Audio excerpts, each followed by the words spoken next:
اور ان کے پیمنٹ کو انویسٹ کر دے اپنے مالک کے پاس، اس کی میچورٹی پر جب رب تعالیٰ اس کا پیمنٹ کریں گے تو اپنی شان کے مطابق ہمیں دیں گے۔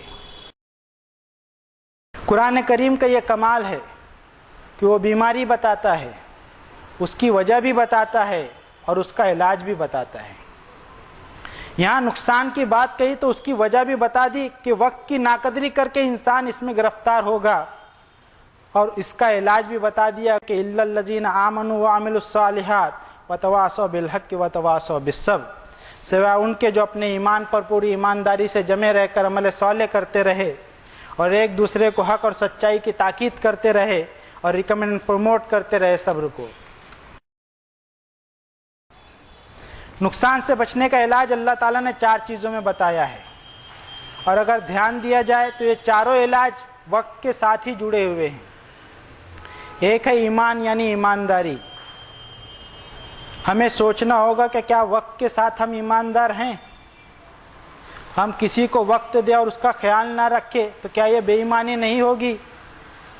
جو لوگ بزنس کرتے ہیں وہ اس بات کو اچھی طرح سمجھتے ہیں کہ اگر پیمنٹ وقت پر مل جائے تو شکر ہے، ورنہ تقاضوں پر تقاضے کرنے پڑتے ہیں۔ حالانکہ ہم اس نبی کے امتی ہونے کا دعویٰ کرتے ہیں جنہیں لوگ صادق اور امین کی حیثیت سے جانتے ہیں، مگر آج ہمارے حال یہ ہے وَمِنْهُمْ مَنْ إِنْ تَأْمَنْهُ بِدِينَارٍ لَا يُؤَدِّهِ إِلَيْكَ إِلَّا مَا دُمْتَ عَلَيْهِ قَائِمًا، کسی سے 1 روپیہ نکالنے کے لیے اس کے سر پر کھڑا ہونا ہوتا ہے۔ اور وہیں کچھ لوگ ایسے بھی ہیں کہ من ان تامنہ بقنطار یؤدیہ الیک، چاہے پیمنٹ کتنا ہی بڑا کیوں نہ ہو وہ اسے وقت پر ادا کر دیتے ہیں۔ اب ہمیں طے کرنا ہوگا کہ ہمیں کون سے گروپ میں رہنا ہے۔ دوسرا علاج ہے عمل صالح۔ اس کا تعلق بھی وقت سے ہے۔ اگر صحیح سمے پر نہ کیے جائیں تو بعد میں بڑی دقت پیش آتی ہے، کیونکہ عادت رہتی نہیں ہے۔ بے شک ایمان کا پرتو ہی اصل میں عمل صالح ہے۔ عمل صالح کو بھی ہمیں سمجھنے کی ضرورت ہے۔ ہمیں ہمارے ذہنوں سے یہ بات نکالنے کی ضرورت ہے کہ نماز، روزہ، حج، زکوٰۃ وغیرہ ہی صرف عمل صالح ہیں، حالانکہ یہ تو ہماری ڈیوٹیز ہیں۔ اس بات کو سمجھنے کے لیے ایک آیت کا حوالہ دیتے ہیں۔ فرمایا سورۃ البقرہ 2 نمبر کی سورت کی 277 نمبر کی آیت میں، ان الذین آمنوا وعملوا الصالحات وَأَقَامُوا الصَّلَاةَ وَآتَوُا الزَّكَاةَ لَهُمْ أَجْرُهُمْ عِنْدَ رَبِّهِمْ وَلَا خَوْفٌ عَلَيْهِمْ وَلَا هُمْ يَحْزَنُونَ۔ بے شک جو لوگ اپنے ایمانی قول میں ایماندار رہتے ہوئے عمل صالح کرتے ہی رہتے ہیں اور نماز کے نظام کو قائم کرتے ہوئے زکوٰۃ کی ادائیگی کرتے رہتے ہیں، ان کے لیے جنت کی صورت میں ان کے رب کی یہاں انعام ہوگا۔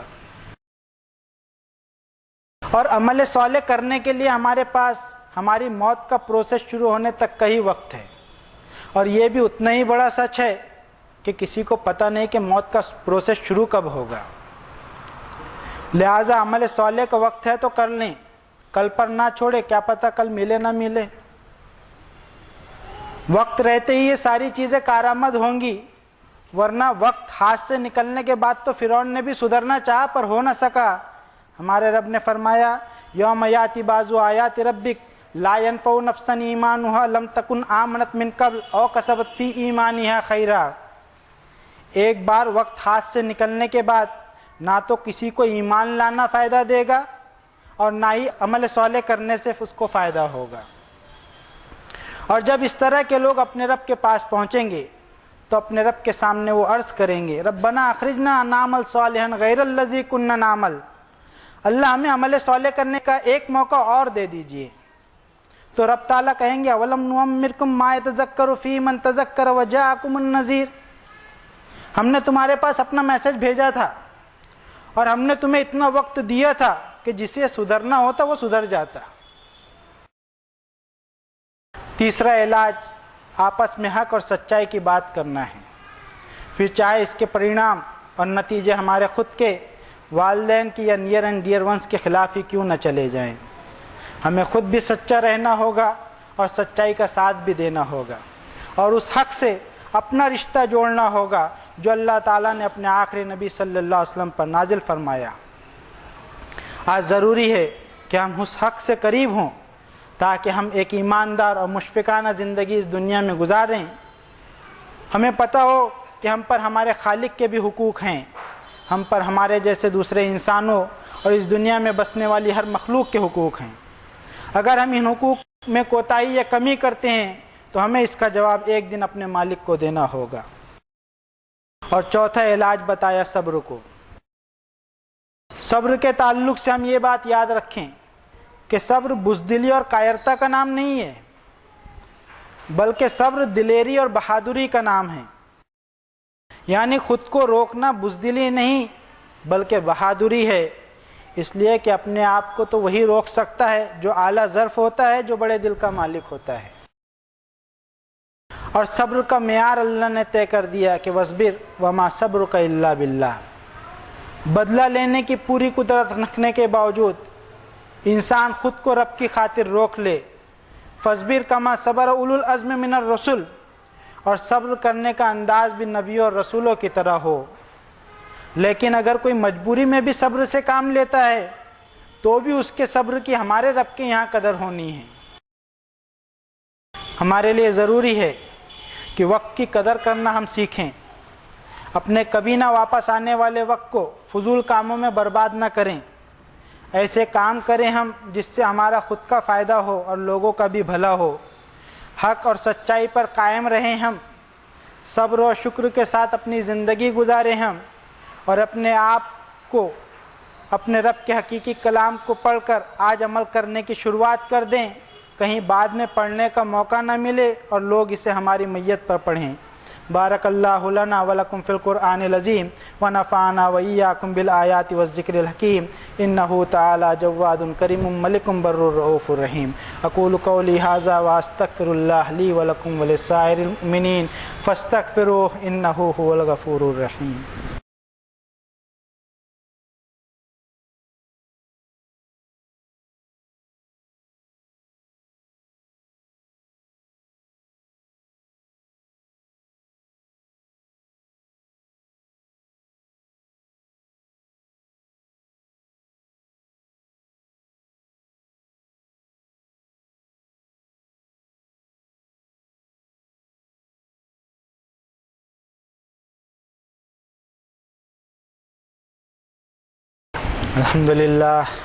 الحمدللہ وحدہ والصلاة والسلام علی من لا نبی بعدہ۔ اما بعد فاعوذ باللہ من الشیطان الرجیم بسم اللہ الرحمن الرحیم۔ ان اللہ وملائکتہ یصلون علی النبی یا ایھا الذین آمنوا صلوا علیہ وسلموا تسلیما۔ اللہم صل علی محمد النبی الامی الذی جاء بالہدی والفرقان، وصل علی جمیع الانبیاء والمرسلین وعلی الملائکۃ المقربین وعلی اصحاب رسول اللہ صلی اللہ علیہ وسلم وعلی ازواج رسول اللہ صلی اللہ علیہ وسلم وعلی اہل بیت رسول اللہ صلی اللہ علیہ وسلم وعلی جمیع المؤمنین والمؤمنات والمسلمین والمسلمات الاحیاء منہم والاموات۔ اللہم انک انت السمیع مستجیب الدعوات۔ ربنا اننا آمنا فاغفر لنا ذنوبنا وکفر عنا سیئاتنا وتوفنا مع الابرار۔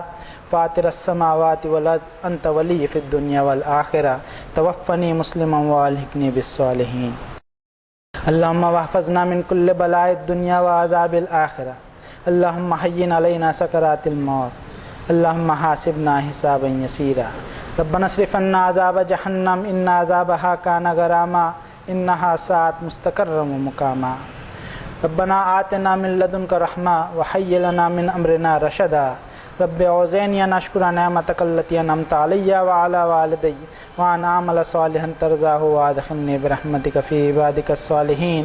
ربنا تقبل منا انک انت السمیع العلیم وتب علینا انک انت التواب الرحیم برحمتک یا ارحم الراحمین۔ عباد اللہ اتقوا اللہ رحمنی ورحمکم اللہ۔